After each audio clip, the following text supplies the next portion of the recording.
யத்ரோ பரமதே சித்தம் நிருத்தம் யோக சேவையா யத்ர சைவாத்மனாத்மானம் பஷ்யன் ஆத்மனி துஷ்யதி.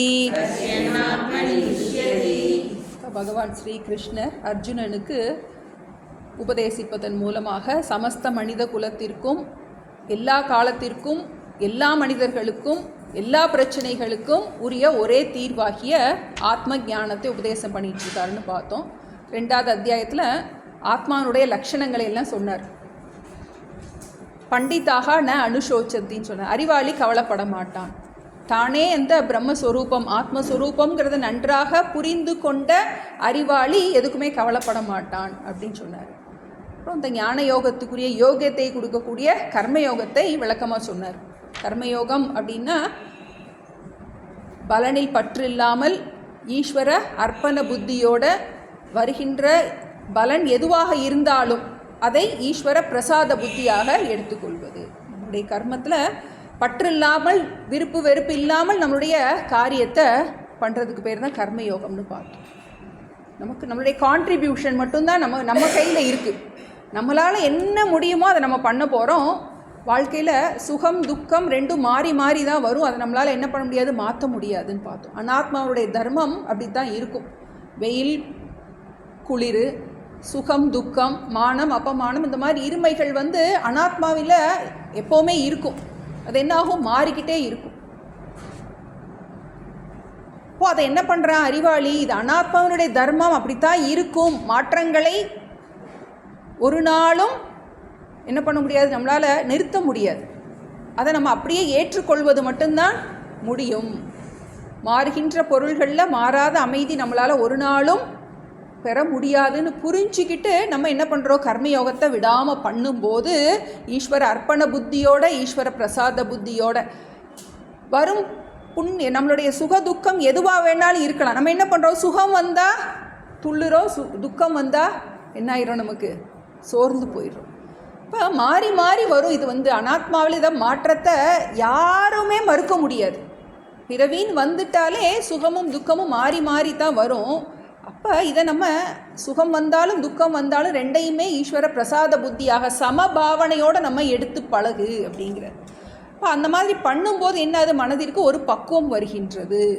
இந்த கர்மயோகம் பண்ணுவதன் மூலமாக நமக்கு ஞான யோகத்துக்குரிய யோகியதை வருகின்றது. ஆத்ம ஞானத்தை நம்மளால் கிரகிக்க முடியும். நல்லா குரு சொன்னால் புரிஞ்சிக்க முடியும். நமக்கு ஒரு பக்குவம் வரும். நமக்கு அந்த ஞானம் நமக்கு மனதில் நன்றாக பிரயோஜனத்தை கொடுக்கும்.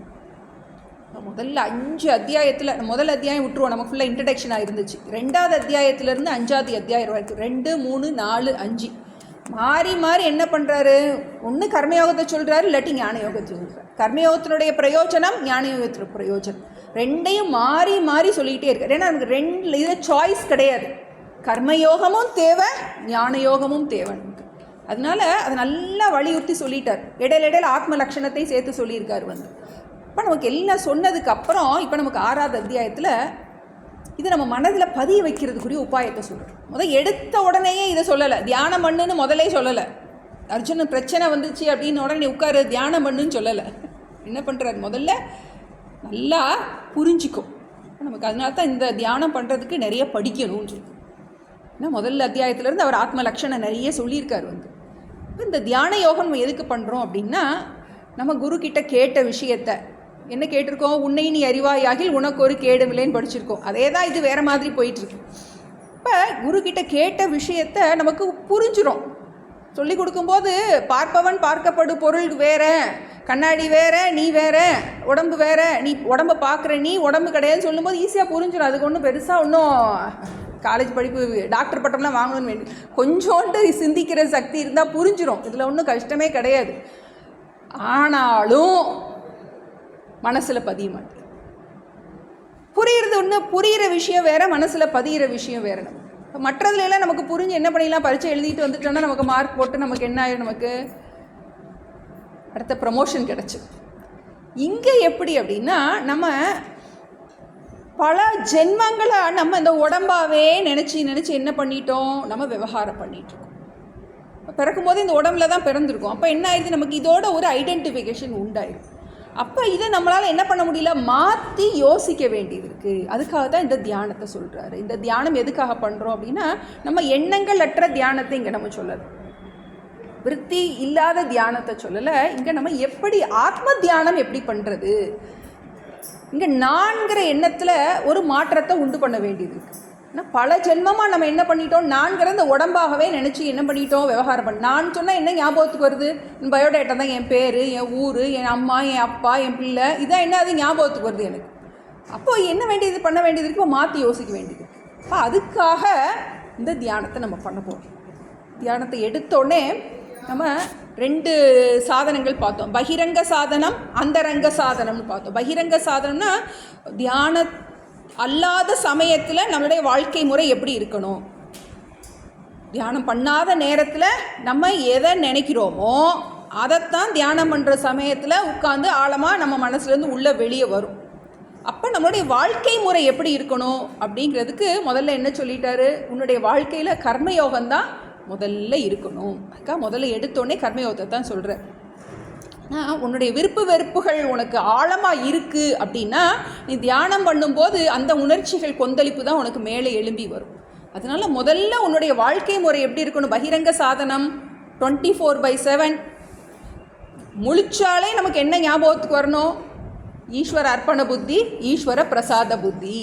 நம்மளுடைய வாழ்க்கையில் நம்மளுடைய பார்ட்னர்ஷிப் யார் கூட, இறைவனோட மட்டும்தான். மற்ற உறவுகள்லாம் இந்த உடம்புக்கு மட்டும்தான் வந்தது. போன உடம்புல என்னென்ன உறவுகள் இருந்துச்சுன்னு தெரியாது, இனி வரப்போகிறது எப்படின்னு தெரியாது. எல்லா ஜென்மாலையும் நமக்கு கூட இருந்து வர்றது யார், ஒரே பார்ட்னர்ஷிப் யார், பகவான் மட்டும். இப்போ நமக்கு அந்த 24/7 நம்மளுடைய வாழ்க்கை முறையில் அந்த ஈஸ்வர அர்ப்பண புத்தி, ஈஸ்வர பிரசாத புத்தி. இப்போ நம்மளுடைய மனக்கொதிப்புகள் நன்றாக அடங்கி இருக்கின்றது. அதான் பகிரங்க சாதனம்னு பார்த்தோம். அதுக்கப்புறம் அந்தரங்க சாதனம்.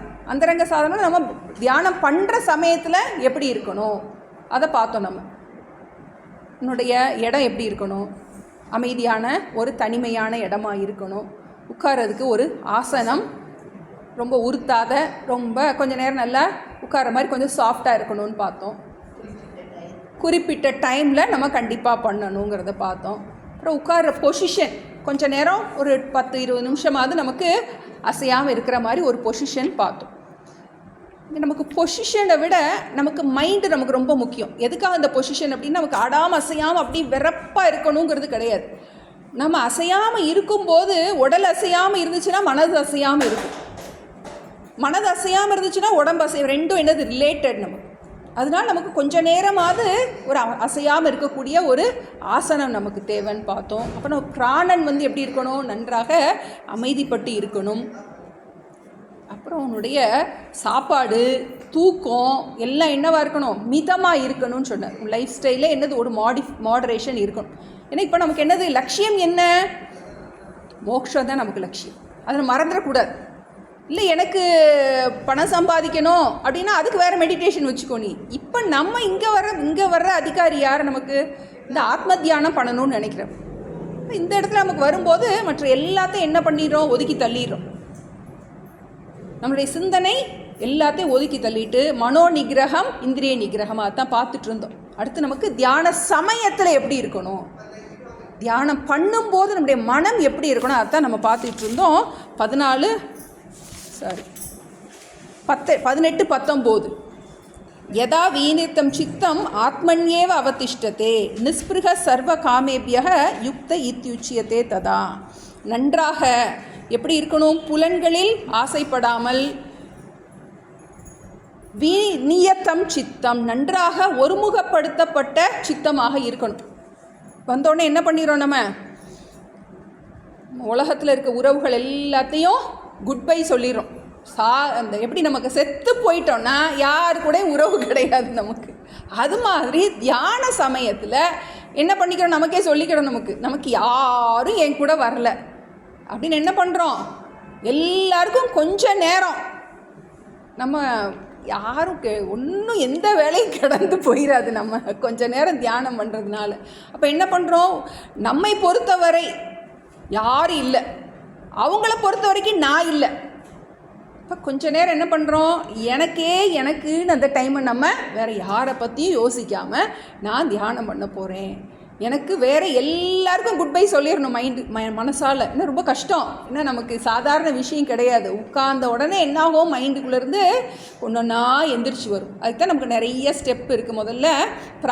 முதல்ல மனசை எப்படி அமைதிப்படும், உடம்பை தளர்த்துவது, அப்புறம் பிராணனை தளர்த்துவது, அப்புறம் பிராணனை கவனிப்பது, அப்புறம் மனசில் இருக்கிற எண்ணங்கள் அப்படி வந்தோடனே என்ன பண்ணுறோம், முதல்ல அதை வாட்ச் பண்ணுன்னு சொல்லுவோம். நம்ம அது தடுக்க வேண்டாம், ஏன்னா தடை போட்டோன்னா என்னாகும், ரொம்ப வேகமாக வரும். வாட்ச் பண்ணு. எப்படி ஒரு குறும்பு செய்கிற பிள்ளையை அப்படி உத்து பார்த்தோம்னா கப்சுப்புன்னு அடங்கி போய் உட்காந்துரும். அது மாதிரி மைண்ட் என்ன பண்ணுறோம், கொஞ்சம் நேரம் அது என்னெல்லாம் பண்ணுது அப்படின்னு வாட்ச் பண்ண என்னாகும், கொஞ்சம் கொஞ்சமாக அமைதிப்பட தொடங்கும். அதுக்கப்புறம் தான் என்ன பண்ணணும், நம்ம மைண்ட்கிட்ட சொல்லணும் என்ன நீ யோசிக்கணுங்கிறதுக்கு டைரெக்ஷன் கொடுக்கணும். ஏன்னா அதுக்கு தெரியாது, அது முட்டாள் குழந்தை மாதிரி. அதுக்கு என்ன பண்ணுறது, ஒரு மூளை இல்லாத ஒருத்தவங்க எப்படி, அது மாதிரி என்னாகும், அதுக்கு சுயமாக ஒன்றும் பண்ண தெரியாது. நம்ம தான் என்ன பண்ணணும், அதுக்கு டைரெக்ஷன் கொடுக்கணும். இப்போ நம்ம என்ன பண்ண போகிறோம், தியானத்தில் உட்காந்து என்னெல்லாம் நம்ம படிச்சிருக்கோமோ, ஆத்மா நித்யக, அகம் ஏகக, என்னென்ன ஆத்மாவை பற்றி என்னெல்லாம் படிச்சிருக்கோமோ அது எல்லாத்தையும் அந்த 2வது அத்தியாயத்தில் படித்தது எல்லாத்தையும் என்ன பண்ணுறோம், இதை யோசிக்க சொல்கிறோம். மைண்டுகிட்ட மனசிட்ட நீ இன்னும் யோசிக்க போகிற, நான் பிறவாதவன். ஏன்னா அந்த நானில் தான் மாற்றம் கொண்டு வரும். என்ன செய்யும், உள்ளேருந்து எந்திரிச்சு வரும், எனக்கு இந்த பிரச்சனை இருக்குது அப்படின்னு எந்திரிச்சு வரும். உடனே என்ன சொல்லணும், நம்ம உனக்கு பிரச்சனையே இல்லை அப்படின்னு என்ன பண்ணணும், அது என்ன பண்ணோம், மைண்ட் அங்கேருந்து ஒரு பால் போடும். என்ன பண்ணோம், அங்கேருந்து ஒரு பால் போடும். நம்ம என்ன பண்ணோம், தட்டி விட்றோம். எனக்கு பிரச்சனையே இல்லை, எனக்கு பிரச்சனையே இல்லை, எனக்கு பிரச்சனையே இல்லை, இதே சொல்லிகிட்டே இருந்தாலே போதும். ஒன்றும் கிடையாது. உள்ள அதுதான், ஏன்னா ஆத்மாவாகிய எனக்கு எந்த துன்பமும் கிடையாது. துன்பம் எல்லாம் யாருக்கு, உடம்புக்கு, மனசுக்கு, புத்திக்கு. அது என்ன பண்ணோம், பரமாத்மா இது ஒரு இதில் கேட்டுட்டு, மைண்ட் எப்படி அப்படின்னா, இந்த வயசான வீட்டில் ரொம்ப வயசானவங்க இருந்தாங்கன்னா தொணட்டே இருப்பாங்க, இதை பண்ணு அதை பண்ணிகிட்டே இருப்பாங்க இல்லையா. அது மாதிரி மைண்ட் என்ன பண்ணணும், எப்போ பார்த்தாலும் கம்ப்ளைண்ட் பண்ணிகிட்டே இருக்கும். நம்ம என்னதான் கிளாஸில் படிச்சுட்டு போயிருப்போம், உட்கார்ந்தோடனே அவங்க அப்படி பண்ணாங்க, இப்படி பண்ணாங்க, இது இப்படி நடந்துச்சு அப்படி என்ன பண்ணிடும் சொல்லிக்கிட்டே இருக்கும். நம்ம என்ன பண்ணுறோம், இந்த மாதிரி நம்ம என்ன பண்ணுறோம், அந்த பாலை என்ன பண்ணுறோம், இது எனக்கு கிடையாது, இது எனக்கு கிடையாது அப்படின்னு என்ன பண்ணுறோம், மைண்டை டைரக்ட் பண்ணிக்கிட்டே இருக்கும். அது கூட என்ன பண்ணக்கூடாது, அப்படியா அப்படின்னு கேட்டோன்னு வச்சுக்கோங்க, ஒரு காவியமே கதை சொல்ல தொடங்கிடும். அன்றைக்கி அப்படி நடந்துச்சு, இன்றைக்கி இப்படி நடந்துச்சு அப்படின்னு என்ன பண்ணோம். அப்போ அது என்ன பண்ண, ஃபஸ்ட்டு தாட்டு நம்ம கையில் கிடையாது, மைண்டு தான் ஃபஸ்ட்டு பால் போடும். மைண்டு என்ன உள்ளே இருக்கிற நம்ம ஆழ் மனசில் இருக்கிற பதிவுகள் இருக்கு இல்லையா, அதுதான் என்ன பண்ணும், முதல்ல பால் போடும் நமக்கு. அந்த பாலை என்ன பண்ணிடும், நம்ம வச்சுக்கிட்டோன்னா அதுக்கு ரொம்ப கொண்டாட்டம் ஆயிடும். நம்ம அப்படியே யோசிக்க தொடங்கிடும். ஏதாவது ஒரு பிரச்சனை கொண்டு வரும்போது நம்ம என்ன பண்ணுறோம், இந்த பிரச்சனை எனக்கு இல்லை, இந்த பிரச்சனை எனக்கு இல்லை அப்படின்னு என்ன பண்ணுறோம், உட்காந்து அமைதியாக யோசிக்க மைண்டை ட்ரெயின் பண்ணுறது.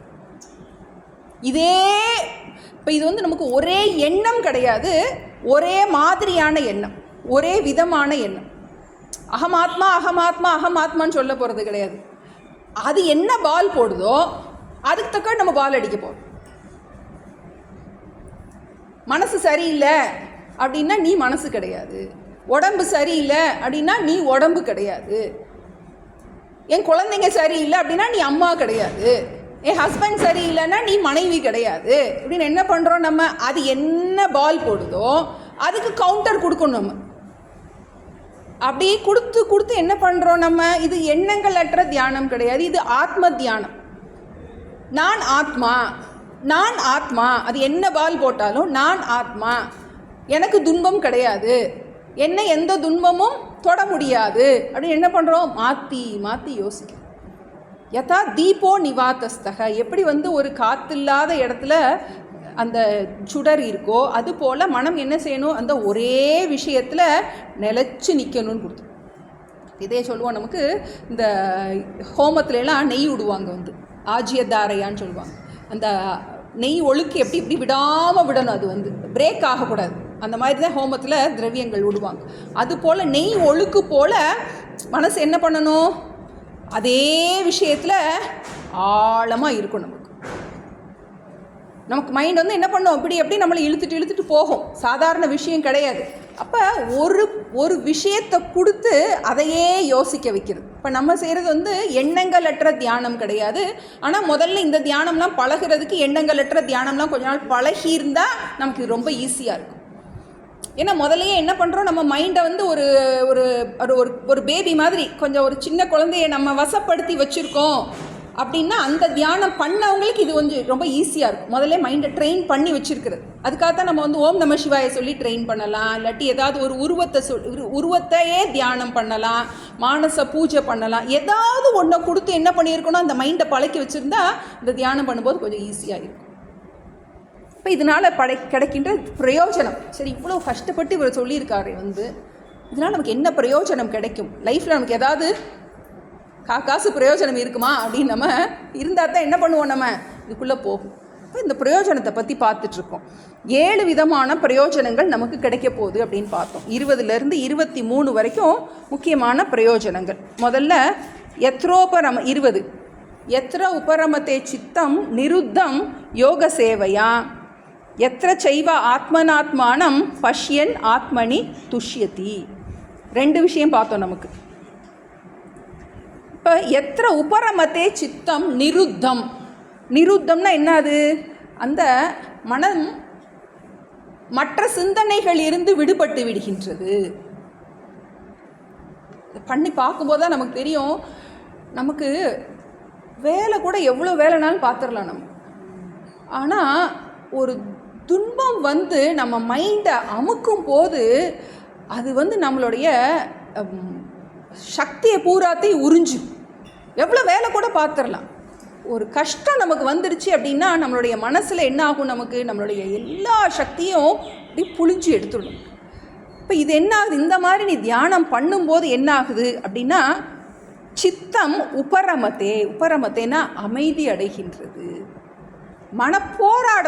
போராட்டம் என்ன ஆகுது, நமக்கு கொஞ்ச நேரம் அப்படி அலையாக மோதுறது என்ன ஆகுது, கொஞ்சம் அமைதி அடைய தொடங்குகின்றது. இதனால் இந்த தியானம் பண்ணுறதுனால நமக்கு என்ன கிடைக்கிது, மனப்போராட்டங்கள் குறைய தொடங்கும். உபரமத்தே சித்தம், இது பேர் நமக்கு சித்த உபரமகன்னு பேர். உபரமம்னா அமைதி அடைகின்றது. ஏன்னா எந்த பிரச்சனைக்கும் நம்ம வெளியில் தீர்வை தேட போகிறது கிடையாது. வேதாந்தத்துக்கு வந்ததுக்கப்புறம் நம்ம எந்த பிரச்சனைக்கும் வெளியில் யார்கிட்டையும் பெருசாக தீர்வுகளை ட்ரை பண்ணி பார்ப்போம். அதுக்காக பண்ணி பார்க்க முடியாமல் கிடையாது, ட்ரை பண்ணி பார்ப்போம். முடியல அப்படின்னா என்ன பண்ண போகிறோம், நம்ம ஈஸ்வர பிரசாதமாக எடுத்துக்கிறோம். அப்புறம் என்ன பண்ணுறோம், இந்த ஆத்ம ஞானத்தினால அந்த ப்ராப்ளத்துக்கு இருக்கிற ரியாலிட்டியை நம்ம பிரேக் பண்ண போகிறோம். அப்போ என்னாச்சு, சித்தம் உபரமத்தே முதல் பிரயோஜனம், நம் மனம் நன்றாக அமைதி அடங்க தொடங்கும். அடுத்து என்னாதுன்றது ஆத்ம தர்ஷனம். எத்திர செய்வ ஆத்மனா ஆத்மானம் பஷ்யதி எத்திர செய்வ ஆத்மானம் ஆத்மனா பஷ்யன் ஆத்மனி துஷ்யதி. ரொம்ப ஆழமான விஷயம். என்ன பண்ணுறோம், அமைதியாக இருக்கும்போது மனம் அடங்குகின்ற போது நானே ஆத்மாங்கிறது புரிய தொடங்குச்சு. சலப்பு கிடையில என்ன அது, நமக்கு பின்னாடி இருக்கின்ற அந்த வஸ்து புரிய மாட்டேங்குது, நானே ஆத்மாங்கிறது புரிய மாட்டேங்குது. மனம் அடங்க தொடங்கும் போது என்னாகின்றது, நான் இந்த சஞ்சலத்திற்கு வேறானவன் அப்படிங்கிற அந்த உண்மை புரிய தொடங்கும். அதன் புரிய தொடங்குவதன் காலமாக என்னாகின்றது, அவன் தன்னிலேயே இன்புற்று இருக்க தொடங்குகின்றான். எல்லா பிரச்சனைகள் ஓஞ்சிருச்சு, ஒரு பூர்ணமான ஒரு அமைதி கிடைக்கின்றது, தன்னிலேயே நிலை பெற்று இருக்கின்றான். முதல்ல சித்த உபரமக பார்த்தோம். இப்போ ஆத்ம தர்ஷனம், தன்னைத்தான் நன்றாக புரிந்து கொள்கின்றான். ஏன்னா அந்த விருத்தி எல்லாம் அடங்கிருச்சு. அடங்கினதுக்கப்புறம் என்ன ஆயிடுச்சு, இருக்கின்ற இப்போ நமக்கு சலன்னு ஒரு ஓடை இருக்குது, அது ஓடிட்டுருக்கு. அப்புறம் ஒரு குளம் இருக்குது. இந்த குளத்தில் பிரதிபிம்பிக்கின்ற சந்திரனுக்கும் இந்த சலங்கிற ஓடையில் பிரதிபிம்பிக்கின்ற சந்திரனுக்கும் வித்தியாசம் இருக்குது. அதில் இருக்க தெளிவாக தெரியுது நமக்கு. அதுபோல் நம்ம மனம் அமைதிப்பட தொடங்கும் போது நம்மளுடைய ஸ்வரூபம் என்னங்கிறது நமக்கு புரிய தொடங்குகின்றது. அதனால தான் பார்த்தோம் ஆத்மன் ஏவ ஆத்மனா துஷ்டகன்னு பார்த்தோம். இப்போ சஞ்சலம் நீங்குகின்றது, மனம் அமைதி அடைகின்றது, ஆத்ம தர்ஷனம், அவன் தன்னைத்தான் யார் என்பதை நன்றாக புரிந்து கொள்ள தொடங்குகின்றான். அடுத்து இன்னும் சொல்கிறாரு 21, சுகம் ஆத்யந்திகம் எத்தது புத்தி கிராஹ்யம் அதீந்திரியம் வேத்தி யத்ர ந சைவாயம் ஸ்திதஸ்சலதி தத்வலஹ சுகம் ஆத்யந்திகம் எத்தது புத்தி கிராஹ்யம் அதீந்திரியம் வேத்தி யத்ர ந சைவாயம் ஸ்திதஸ்சலதி தத்வதஹ. மனம் அமைதி அடைகின்றதுன்னு பார்த்தோம். எப்படிப்பட்ட மன அமைதி அப்படின்னா, சுகம் ஆத்யந்திகம் எத்தது புத்தி கிராஹ்யம் அதீந்திரியம். இப்போ நம்ம வாழ்க்கையில் நிறைய சுகங்கள் அனுபவிக்கிறோம். அந்த சுகங்கள் எல்லாம் தொடக்கமும் முடிவும் உடையது. இப்போ இது எப்படிப்பட்ட சுகமாக இருக்கின்றன? சுகம் ஆத்யந்திகம், வரையறைக்கப்படாத ஒரு முழுமையான சுகமாக இருக்கின்றது. இப்போ மற்ற சுகத்துல எல்லாம் தாரதமியம் இருக்கும்.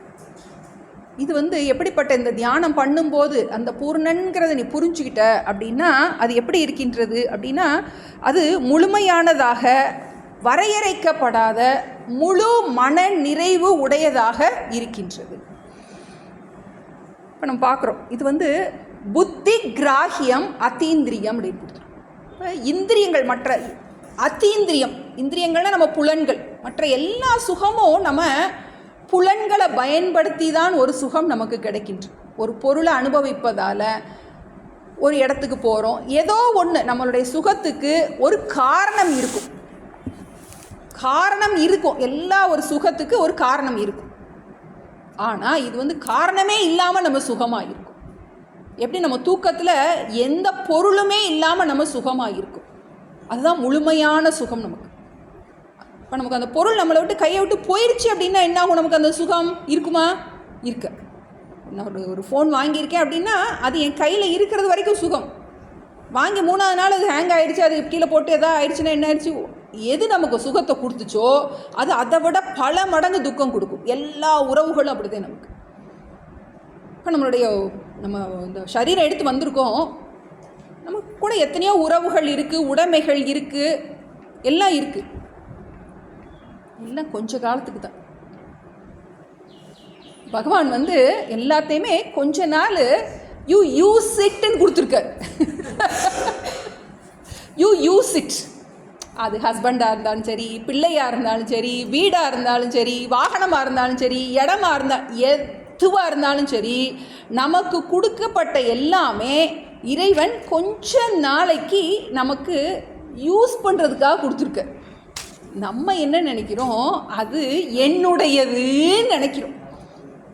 என்னுடையதுன்னு நினச்சிட்டு என்னுடையது இப்படி இருக்கணும்னு வேறு நினைப்போம்.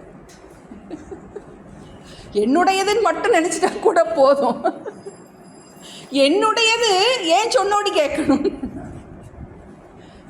வந்தது கிடைச்சதே ஓசி. என்ன, எதுவுமே நம்மளுடையது கிடையாது. அப்போ என்ன பண்ணுறோம்? நம்ம அதில் இருந்து சுகத்தை வேற வேணும்னு எதிர்பார்க்குறோம். அப்போ அது என்னவாகும்? நமக்கு கண்டிப்பாக முழுமையான நிறைவு கிடைக்காது. இப்போ இந்த ஆத்ம சுகம் அப்படிங்கிறது எதையும் யாரிடமும் எந்த காலத்திலும் எதிர்பார்க்காத சுகம். புத்தி கிராஹ்யம். இந்த சுகம் வேணும்னா வேற ஒன்று தான் உனக்கு வேணும், புத்தி மட்டும் இருந்தால் போதும். அதனால தான் சொன்னால் பண்டிதாக ந அனுசோச்சந்தி, அறிவாளி கவலைப்பட மாட்டான். இந்த சுகம் எதனால் அடையப்படுகின்றது? இந்த புத்தி இருந்தால் போதும். என்ன புத்தி? எதுவுமே உன்னுடையது கிடையாதுங்கிற புத்தி இருந்துட்டா போதும். நம்ம எல்லாமே என்னுடையதுன்னு நினைக்கிறோம். என்னுடையதுன்னு மட்டுமா நினைக்கிறோம்? நம்ம செத்ததுக்கப்புறம் இன்னும் 4 தலைமுறைக்கு சொத்து வேணும். நம்மளே இருக்கிறது ஓசி, கொஞ்ச காலம் இருந்துட்டு போகிறோம். எதுவும் நம்மளோடது கிடையாது. கொஞ்ச நாளைக்கு நம்ம பேரில் பட்டா இருக்கும். அதுக்கு என்ன பண்ணுறோம் நம்ம? இப்போ இந்த சுகம் எதனால் கிடைக்கின்றது? புத்தி கிராஹியம், அறிவினால் பெறப்படுகின்றது. அதனால தான் சொல்கிறேன், அறிவுடையார் எல்லாம் உடையார்னு சொல்கிறேன். அறிவு மட்டும் இருந்துட்டா எல்லாம் கிடைக்கும். செல்வம் என்பது சிந்தையில் நிறைவு. இப்போ நமக்கு இந்த ஞானம்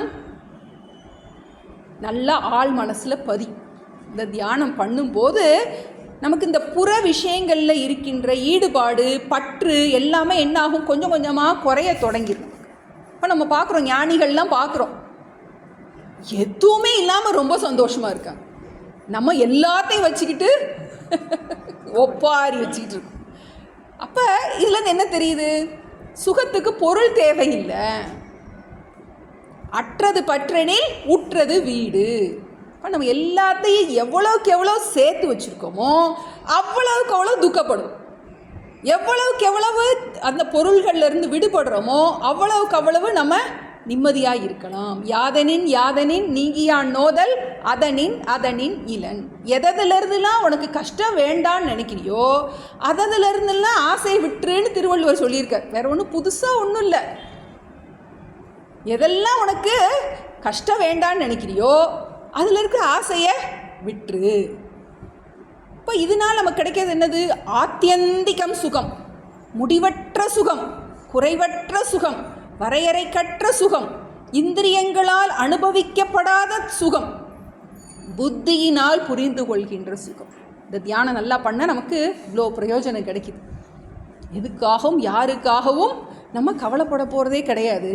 ஏன்னா அனாத்மாவனுடைய தர்மத்தை நம்ம நல்லா புரிஞ்சிக்க போகிறோம். புரிஞ்சுக்கிட்டு என்னுடைய ஸ்வரூபம் அது அல்ல. எப்போல்லாம் நமக்கு மைண்ட் உள்ளேருந்து வாசனை காரணமாக நமக்கு பிரச்சனை எந்திரிச்சு வரும். இந்த பிரச்சனை இருக்குது அப்படின்னு எந்திரிச்சு வரும். இப்போ உடனே ரமணர் மாதிரி பிரச்சனை யாருக்கு அப்படின்னு நம்ம பதில் கேள்வி கேட்கணும். கேட்டோன்னா என்னாகும்? பிரச்சனை ஒன்று உடம்புக்காக இருக்கும், இல்லாட்டி மனசுக்காக இருக்கும், இல்லாட்டி புத்திக்காக இருக்கும். இப்போ நான் யார்?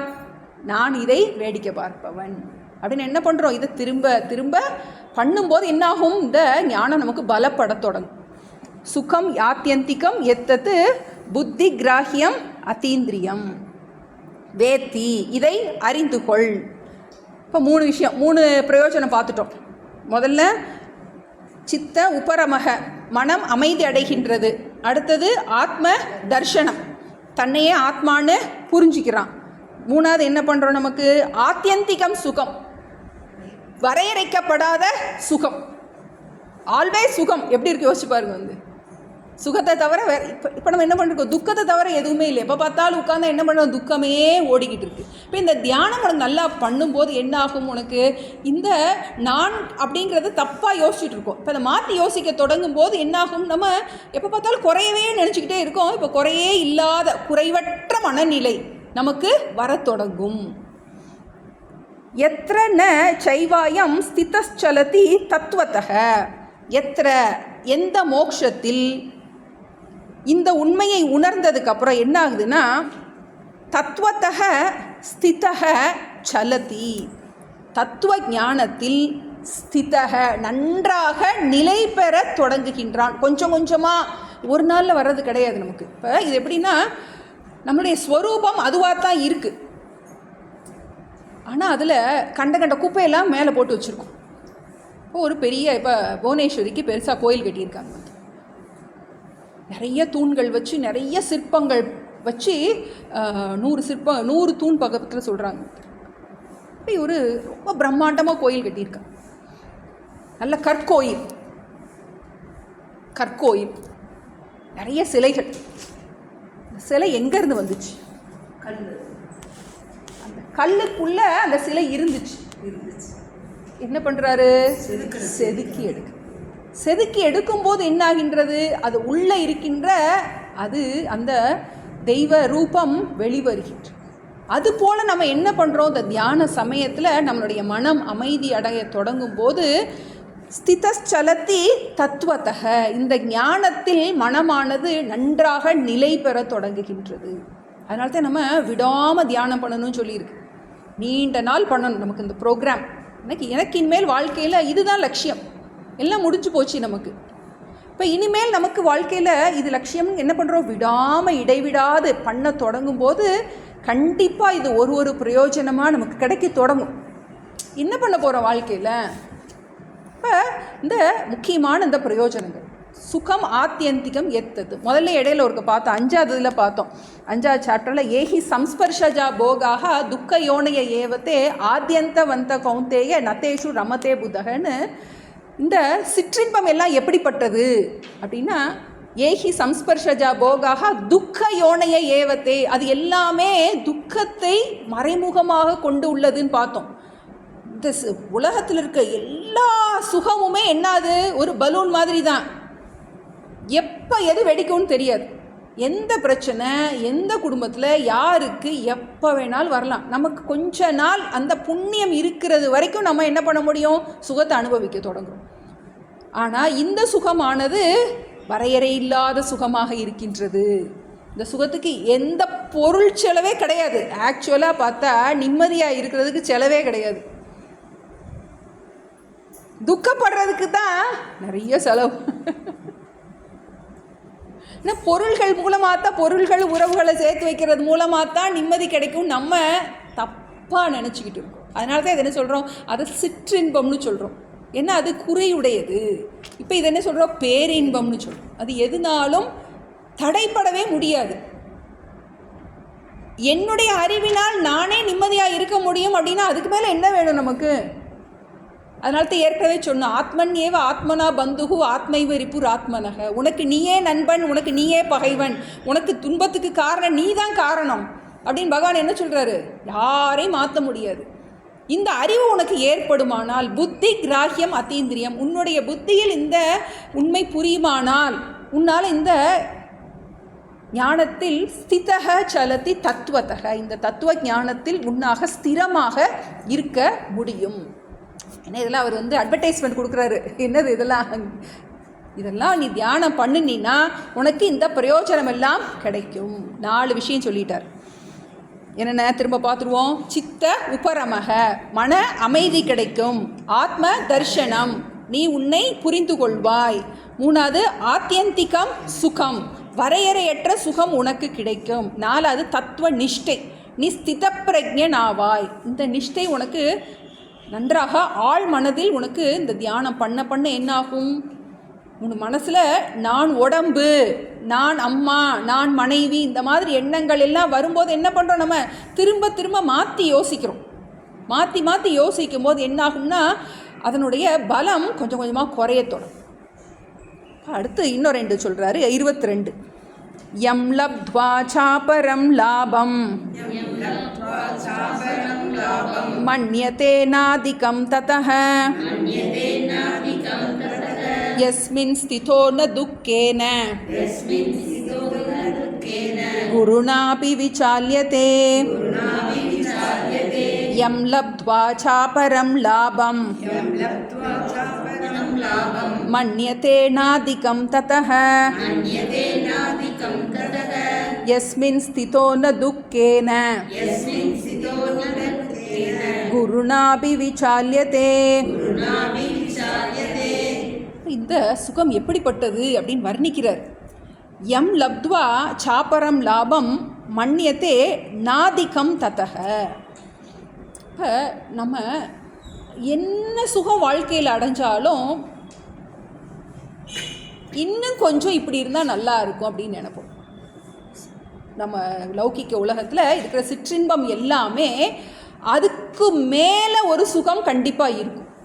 இப்போ இந்த சுகம் எப்படிப்பட்டதுன்னா, எதை அடைந்தால் எம் லப்த்வா ச அபரம் லாபம். லாபம்னா என்னது, ப்ராஃபிட், பிரயோஜனம், சுகம். இதுக்கு மேலே ஒரு சுகம் இல்லவே இல்லை.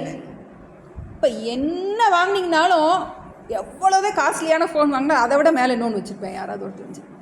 இல்லை இப்போதைக்கு நான் வேர்ல்டில் லேட்டஸ்ட்டு வாங்கிட்டேன் அப்படின்னு சொல்லிட்டு ஏதோ ஒன்று, காரோ ஏதோ ஒன்று, என்ன லேட்டஸ்ட்டு வாங்கிட்டேன் அப்படின்னா அடுத்த நாள் பேப்பரில் அதை விட லேட்டஸ்ட்டு இன்னொன்று வரும். இப்போ உலகத்தில் இருக்க எல்லாமே ஒருத்தரோட சுகத்தை விட அடுத்தரோட அதிகமாக தான் இருக்கும். நம்ம நினச்சிருப்போம் நம்ம இது கிடச்சிருச்சின்னு நினச்சிப்போம். பக்கத்து வீட்டுக்காரங்களுக்கு அதை விட நல்லா கிடச்சோடனே நமக்கு கொஞ்சம் நம்ம கிடச்சது வந்து கொஞ்சம் என்ன அது நமக்கு ஒரு பொறாமல் வரும் வரும் வரலைனாலும் ஒரு ஏக்கம் வரும். இப்போ இது எல்லார்ட்டையும் உண்டு இந்த தாரதமியம். என்னை விட இன்னொரு அதிகமானது, என்னை விட அதிகமானது. சாஸ்திரத்தில் சொல்லுவாங்க வந்து பிரம்மாவுக்கே வந்து விஷ்ணு மேலே போகாமல் இருக்கும், விஷ்ணுவுக்கு சிவன் மேலே போகாமல் இருக்கும். ஏன்னா அவங்களுடைய பவரில் வந்து என்ன இருக்குது, கூட இருக்குது. பார்க்குற பிரம்மாவும் விஷ்ணுவும் அடிமுடி தேடி போகிறாங்க, யார் பெரிய ஆளு கண்டுபிடிக்கிறதுக்குன்னு போகிறாங்கன்னு பார்க்கும். இப்போ ஆனால் இந்த ஞானம் அடைஞ்சதுக்கு பிறகு உனக்கு வாழ்க்கையில் இதுக்கு மேலே அடையிறதுக்கு ஒன்றுமே இல்லை. This is the highest. அதனால தான் நம்ம ஞானியை வந்து ஈஸ்வரனோடு நம்ம சொல்கிறோம். ஏன்னா அவருக்கு அடைவதற்கு இதுக்கு மேலே எதுவுமே இல்லை. எம் லப்த்வா சாப்பரம் லாபம் மன்யத்தை ந அதிகம் ததக, ந அதிகம், அதைவிட அதிகமான லாபம் என்னால் இனி அடையப்படுவதற்கு எதுவுமே இல்லை அப்படிங்கிற அந்த ஒரு பூர்ணத்துவம், ஒரு நிறைவு, நிறைவு. எல்லாத்துக்கும் என்ன சொல்கிறோம், இனிமேல் எப்போ பார்த்தாலும் நமக்கு இது வேணும் இது வேணும்னு என்ன பண்ணுறோம், இது கிடச்சிட்டா நல்லாயிருக்கும், இது கிடச்சிட்டா நல்லாயிருக்கும் என்ன பண்ணுறோம், அடுத்த ப்ரோக்ராம் நம்ம வச்சுக்கிட்டே இருக்கோம். நம்ம மைண்டில் வந்து அடுத்து ஐ வாண்ட் என்ன பண்ணுறோம், அது போயிட்டே இருக்கு. இப்போ இது உனக்கு இந்த ஞானம் நன்றாக நிஷ்டை வந்துருச்சு அப்படின்னா உனக்கு என்ன, அதுக்கு ஒரு ஃபுல் ஸ்டாப். இனி எனக்கு எதுவுமே தேவையில்லை அப்படின்னு என்ன பண்ணுறோம், அந்த ஞானி வந்து முழுமையான ஒரு நிறைவு, இதுக்கு மேல் அடைவதற்கு எதுவுமே இல்லை அப்படிங்கிற அந்த ஹையஸ்ட் நிறைவு எதனால் கிடைக்கிது, இந்த தியானம் பண்ணுறதுனால கிடைக்கிது. அடுத்து என்ன சொல்கிறாரு, எஸ்மின் ஸ்திதோன துக்கேன குருநாபி விசாலியது. சரி, ஹையஸ்ட் துக்கம் வந்தால் என்ன பண்ணுவேன் அப்படின்னா, எந்த துக்கமும் ஞானியை டச் பண்ண முடியாது. எஸ்மின் ஸ்திதக ந துக்கேன குருநாபி விசாலியதே. குருனா தடித்ததுன்னு, குருனா நம்மளுடைய குரு ஒன்று சொல்கிறோம், நமக்கு ஆச்சாரியருக்கு குரு சொல்கிறோம். இப்போ குருனா ரொம்ப குண்டு அப்படி, இந்த குரு கிரகம் சொல்கிறோம் நமக்கு, அதை இருக்கலே ரொம்ப பெருசு, ஜூபிட்டர் தான் ரொம்ப பெருசு, அதனால தான் அதுக்கு குருன்னு பேரான். அந்த காலமே கண்டுபிடிச்சிருக்காங்க. இருக்கிற பிளானட்ஸ்லேயே ரொம்ப வெயிட்டான பிளானட் ஜூபிட்டர், வியாழன், அதுதான் குரு. குருனாலே வெயிட்டுன்னு அர்த்தம். இப்போ வெயிட்டு கனமானது. எவ்வளவு பெரிய துக்கம் வந்தாலும் எஸ்மின் ஸ்திதக, எந்த ஞானம் நிலை பெற்றால் ந துக்கேன விசால்யது, துக்கத்தால் சிறிதும் அசைக்கப்படாதவர். எப்படிப்பட்ட துக்கம், குருநாபி துக்கம், அது ஒரு அட்ஜெக்டிவ் போடுறார். எவ்வளவு கடினமான துக்கம் வந்தாலும் அசைவதில்லை. அப்படின்னா இதுலேருந்து என்ன தெரியுது, ஞானிக்கும் துக்கம் வரும். ஞானம் வந்துட்டால் துக்கம் வராதுன்னு கிடையாது, துக்கம் வந்தாலும் என்னாகும் நமக்கு, அதனால் பாதிக்கப்படுவதில்லை. நான் பார்க்குறோம், இன்பமே என்னாலும் துன்பம் இல்லைன்னு படிக்கிறாங்க. இடுக்கண் வருங்கால் நகுக. நம்ம என்ன செய்வோம், அடுத்தவங்களுக்கு கஷ்டம் வந்தால் நகுவோம், நல்லா நகுவோம். ஆனால் இந்த ஞானம் வரும்போது என்ன ஆகும்னா, இடும்பைக்கு இடும்பை படுப்பர், இடும்பைக்கு இடும்பை படாதவர். இடும்பைக்கு இடும்பை படுப்பார், துன்பத்துக்கே துன்பம் கொடுத்துட்றான் யார், ஞானி. என்ன சுகம் வரும்போதே பிற்பாடாக இருக்கேன், துக்கம் வரத்தான் போகுது அப்படின்னு. அதனால இதனுடைய ஸ்வபாவம், உலகத்தோட ஸ்வபாவம் இப்படி தான் இருக்க போகுது. இப்போ என்ன ஆகுது அப்படின்னா, இந்த ஞானம் வர வர அறிவில் பலம், நம் புத்தி கிராஹியம்னு பார்த்தோம். புத்தி கிராஹியம் அதீந்திரியம், இந்திரியங்களால் அடையப்படாத இந்த ஞானம், இந்த சுகமானது புத்தியினால் கிரகிக்கப்படுது. இந்த புத்தியினால் இந்த கிரகிக்கப்பட்ட இந்த ஞானம் என்னாகும்னா மனோபலத்தை கொடுக்க தொடங்கும். என்ன கஷ்டம் வந்தாலும் நம்ம என்ன அடிக்க போகிறோம், பேட்டை கஷ்டம் எனக்கு இல்லைன்னு என்ன பண்ணிடுறோம், நம்ம ஒரே தள்ளி விட்டுருப்போம். அதனால் என்ன பண்ண முடியாது, எந்த கஷ்டமும், கஷ்டம் வரலாம், பிராரப்தத்தினால எந்த கஷ்டனாலும் யாருக்குனாலும் வரலாம். வந்தால் என்ன பண்ண போகிறோம், அதை நம்ம டிஸ்ஓன் பண்ணிட போகிறோம். இந்த கஷ்டம் எனக்கு கிடையாது. இந்த பாசிங் த பில்லோலாம் வரும்போது என்ன பண்ணுவோம், நம்ம கையில் பில்லோ வந்து டொப்புன்னு தூக்கி என்ன பண்ணிடுவோம், அடுத்த ஆளுக்கு தள்ளி விட்டுருவோம். அது மாதிரி என்ன பண்ணுவோம், கஷ்டம் வந்த உடனே கஷ்டமாக இருக்குது அப்படின்னு சொன்னோடனே கஷ்டம் எனக்கு இல்லைன்னு என்ன பண்ணிடுறோம், அதை மைண்டுகிட்ட பாஸ் பண்ணி விட்ருவோம். மனசுகிட்ட கஷ்டம் உனக்கு தான், எனக்கு இல்லை. நான் யார், மனதை பார்க்கும் நான் மனம் அல்ல, உடலை பார்க்கும் நான் உடல் அல்ல. கஷ்டத்தை என்ன பண்ணணும், உடம்புக்கு கொடுத்துறோம். உடம்புட்ட உனக்கு தான் கஷ்டம் வச்சுக்கோ. நான் நமக்கு இதில் பார்ப்போம், நமக்கு மனிஷா பஞ்சகத்தில் பார்ப்போம், பிராரப்தாய சமர்ப்பித்தம் ஸ்வ வப்புகு அப்படின்னு பார்ப்போம். ஞானி என்ன பண்ணுறான், தன்னுடைய சரீரத்தை மனசை எல்லாத்தையும் பிராரப்தத்துக்கு சமர்ப்பணம் பண்ணிட்டான. வச்சுக்கோ நீ பிராரப்தத்தை. ஏன்னா பிராரப்தத்தில் என்ன கர்மம் என்ன கஷ்டம் நமக்கு வருங்கிறது நமக்கு தெரியாது. பிராரப்தத்தை யாரும் என்ன பண்ண முடியாது, அனுபவிச்சு தான் தீக்கும். நம்ம புராணங்களில் பார்க்காததா, சீதை அனுபவிக்காததா, திரௌபதி அனுபவிக்காததா, கண்ணகி அனுபவிக்காததா, யார் கஷ்டம் அனுபவிக்கலை? எதுக்காக இவ்வளோ புராணமாக எழுதி வச்சுருக்காங்க? நமக்கு இந்த மனோபலம் வர்றதுக்காக தான். வாழ்க்கையில் சுகம் மட்டும் இங்கிலீஷ்காரன் கதையில் தான் தே லிவ்டு ஹாப்பிலி எவர் ஆஃப்டர்னு எல்லா கதையும் முடியும். நம்மளோட புராணத்தில் எதுவுமே அப்படி இருக்காது. சரி அப்பாடா போனாங்க, போயிட்டு வந்துட்டாங்க, காட்டுக்கு போயிட்டு வந்துட்டாங்க அப்படின்னு பார்த்தா திரும்பவும் சீதை காட்டுக்கு போகிறோம். அந்த மாதிரி என்னாது நம்மளுடைய வாழ்க்கையில்? அது மாதிரி தான் நமக்கு. அப்போது குருநாபி விசாலியத்தே, உனக்கு எவ்வளோ துக்கம் வந்தாலும் அதனால் பாதிக்கப்படும். ஞானம் நமக்கு அதுதான் கொடுக்குது. பிராரப்தத்தினால என்ன கஷ்டம் வந்தாலும் என்ன பண்ண போகிறோம், நம்ம அந்த கஷ்டத்தை உடம்புகிட்ட கொடுத்துட போகிறோம், இல்லாட்டி மனசுகிட்ட கொடுத்துட போகிறோம், புத்திகிட்ட கொடுத்துக்க போகிறோம். எனக்கு கஷ்டம் இல்லை அப்படின்னு அந்த ஞானத்தை நம்ம என்ன பண்ணுறோம், இந்த தியான சமயத்தில் திரும்ப திரும்ப என்ன பண்ணுறோம், விடாமல் ஆவர்த்தி பண்ணுறோம். எப்பெல்லாம் கஷ்டமாக இருக்குது அப்படின்னு சொல்லும்போது கஷ்டம் யாருக்கு அப்படின்னு திரும்ப ஒரு கேள்வி கேட்கும். கேட்டால் ஒன்று உடம்பு மனசு புத்தி எதுக்காதுன்னு சொல்லுவோம். அப்புறம் நீ யாரு, ரெண்டாவது கேள்வி கேட்கணும். ரமணர் ரெண்டு கேள்வி தான் கேட்பேன். கஷ்டம் யாருக்கு, நீ யாரு. நீ யாருன்னு சொல்லிட்டாலே முடிஞ்சு போச்சு. நான் இந்த கஷ்டத்தை பார்க்கும் நான் இதற்கு வேறானவன். அப்போ கஷ்டம் வந்தாலும் அதை என்ன பண்ணிடுறாரு அந்த ஞானி, தன்னை ஞான பலத்தினால அது கஷ்டத்திலிருந்து தன்னை பிரித்து கொள்ள தெரிகின்றது. அதான் அடுத்ததில் பார்க்க போகிறோம். எதனால கஷ்டம் அவருக்கு இல்லை அப்படின்னா 23 தம் வித்யா துக்க சம்யோக வியோகம் யோக சம்ஹிதம் சேர்த்து படிக்கணும். தம் வித்யா துக்க சம்யோக வியோகம் யோக சம்ஹிதம் சநிச்சயேன யோக்தவ்யः யோகோ நிர்விண்ண சேதசா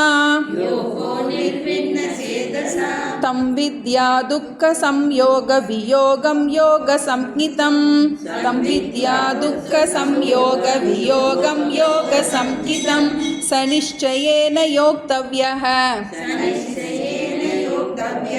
யோகோ நிர்விண்ண சேதசா. இது 7வது நமக்கு கிடைக்கிற 7வது பிரயோஜனம். தம் வித்யா துக்க சம்யோக வியோகம் யோக சம்ஹிதம்.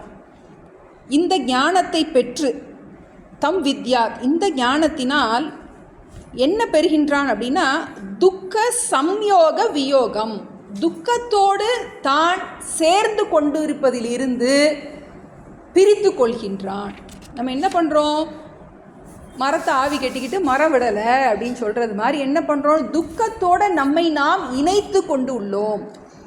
உடம்புக்குரிய துக்கத்தை என்னுடைய துக்கம்னு நினைக்கிறேன், மனசுக்குரிய துக்கத்தை என்னுடைய துக்கம்னு நினைக்கிறேன். இந்த ஞானத்தினால் என்ன பண்ண முடியுது, அதை பிரிக்க முடிகின்றது. துக்க சம்யோகம்னா சேர்ந்திருப்பது, வியோகம்னா பிரிப்பது. துக்கத்தோடு சேர்ந்திருக்கும் தன்மையிலிருந்து தன்னை பிரித்து கொள்கின்றான். ச நிச்சயேன யோக்தவ்யக, இந்த தியானமானது நிச்சயமாக செய்யப்பட வேண்டும். யாரெல்லாம் முழுமையான மன நிம்மதி வேணும்னு நினைக்கிறோமோ, நம்ம மோட்சம்னா நம்ம மீண்டும் பிறவாமைங்கிறதெல்லாம் அடுத்து பார்ப்போம். இப்போ இருக்கும்போது பிரச்சனை எப்படி நம்ம ஹேண்டில் பண்ண போகிறோம், எதையும் சார்ந்து இல்லாத தன்மை தான் நம்ம மோட்சம்னு சொல்கிறோம். ச நிச்சயேன யோக்தவ்யக, இந்த தியானமானது கண்டிப்பாக செய்யப்பட வேண்டும். எப்படி செய்யப்படணும், யோக அனிர்விண்ண சேதசா. அனிர்விண்ண சேதசானா கொஞ்சம் கூட மலம் தளராமல் இடைவிடாமல் முயற்சியை விட்டுறாமல். ஏன்னா இந்த பிரயோஜனம் உடனே நமக்கு கிடைக்காது. இப்போ விடாமல் நம்ம மனம் தளராமல் என்ன பண்ணணும், இதில் நமக்கு ஆசையோடு பண்ணணும். இந்த பிரயோஜனம் எல்லாம் எனக்கு கிடைக்கும், இந்த 7 பிரயோஜனங்கள் எனக்கு கிடைக்கும். எழுதி வச்சுக்கணும். இந்த ஸ்லோகத்தை எழுதி வச்சுக்கலாம். 20லேருந்து 23 வரைக்கும். ஸ்லோகம் கஷ்டமாக இருந்தால் கூட என்ன பண்ணிக்கலாம், இந்த அர்த்தத்தை மட்டும் எழுதி வச்சுக்கலாம். எப்போல்லாம் மனசு தோர்வடைதோ எனக்கு இந்த பிரயோஜனம் வேணும், ஏன்னா இந்த தியானம் எதுக்காக பண்ணுறோம்? இந்த பிரயோஜனத்துக்காக பண்ணுறோம். எந்த துக்கம் வந்தாலும் நம்ம பாதிக்கப்படாமல் இருக்க போகிறோன்னு அதுக்கு மேலே என்ன வேணும்? நம்ம என்ன நினைக்கிறோம்? துக்கம் வரக்கூடாதுன்னு நினைக்கிறோம். ஆனால் அதுக்கு தப்பான இடத்துல முயற்சி பண்ணிகிட்டு இருக்கோம். இவங்களை மாற்றுறதுக்கு அவங்கள மாற்றுறதுக்கு என்ன பண்ணிகிட்டு இருக்கோம்? ஒன்னொன்னையாக மாற்றிக்கிட்டு இருக்கோம். இதை மாற்றினா சரியாக போகும், அதை மாற்றினா சரியாக போகும். பகவான் என்ன சொல்கிறாரு? துக்கத்துலேருந்து உடனே பிரிச்சுக்கிறதுக்கு வழியை சொல்லி கொடுக்குறேங்கிறார். புத்தியினால் என்ன பண்ண போகிற நீ? இந்த துக்கத்துலேருந்து உடனே துக்க சம்யோக வியோகம், எப்படி துக்கத்துலேருந்து உடனே பிரிச்சுக்கிறதுக்கு உரிய டெக்னிக்கை சொல்லி கொடுக்குறேன். துக்கத்துலேருந்து நீ பிரிச்சுக்கிட்டீங்கன்னா நீ சுகமாக தானே இருக்க போகிற. சுகமாக தானே இருக்க போகிறோம். நம்ம ஒரு அடுப்பில் தண்ணி வைக்கிறோம், நெருப்போட சூடு தண்ணியில் ஏறிடும். சூடு இல்லாமல் இருக்கணும் என்ன பண்ணோம்? பானை தூக்கி இறக்கிடுச்சு. அப்போ என்னாவது குளிர்ந்து போகும். அது மாதிரி மனசில் என்ன இருக்குது? ஏகப்பட்ட சூடு இருக்குது, ஏகப்பட்ட பிரச்சனை இருக்குது. என்ன பண்ணுறோம்? நம்ம அதோட சேர்ந்துக்கிட்டு இருக்கோம், அனாத்மாவோட சேர்ந்துக்கிட்டு இருக்கோம். உடம்பையும் மனசையும் நான் நினச்சிட்டு சேர்ந்துட்டு இருக்கோம். இப்போ என்ன பண்ணுற? அது பிரித்து போட்டுருங்கிற. துக்க சம்யோக வியோகம் ச நிச்சயேன யோக்தவியக. யாரெல்லாம் நிம்மதி வேணும்னு நினைக்கிறோமோ அவங்கெல்லாம் இந்த தியானத்தை கண்டிப்பாக பண்ணணும். நிச்சயேன யோக்தவியக அனிர்வின்ன சேதசா. ஏன்னா பலன் ஒரு நாளில் கிடைக்காது, ஒரே நாளில் பிரயோஜனம் தெரியாது நமக்கு. ஆனால் விடாமல் நம்ம முயற்சி பண்ணும்போது இந்த 7 பிரயோஜனங்கள் கண்டிப்பாக நமக்கு கிடைக்கும். என்னென்னலாம் பார்த்துருக்கோம்? சித்த உபரமக, மன அமைதி அடையும். ஆத்ம தர்ஷனம், அடுத்தது ஆத்தியந்திக சுகம், கரெக்டாக வரையறுக்கப்படாத சுகம். தத்துவ நிஷ்டா, அடுத்து நிரதிசய லாபம். நிரதிசய லாபம்னா இதற்கு மேல் அடைவதற்கு ஒன்றுமே இல்லை என்கின்ற அந்த மேலான லாபம் கிடைக்கும்.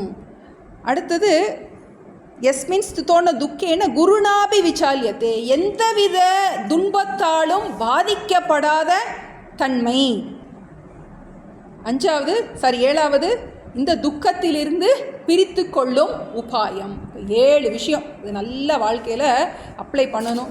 இந்த 7 கண்டிப்பாக கிடைக்கணும். நம்ம இதுக்கு வாழ்க்கை இந்த 7 நம்ம சம்பாதிக்கிறதுக்காகத்தான். மற்ற எல்லாத்தையும் ஓரம் தள்ளிடுவோம். நம்ம இப்போ 5 அத்தியாயம் நல்லா படிச்சிட்டோம். இப்போ இந்த தியானம் எதுக்கு பண்ணுறோம் அப்படிங்கிறது நமக்கு நல்லா தெரியும்.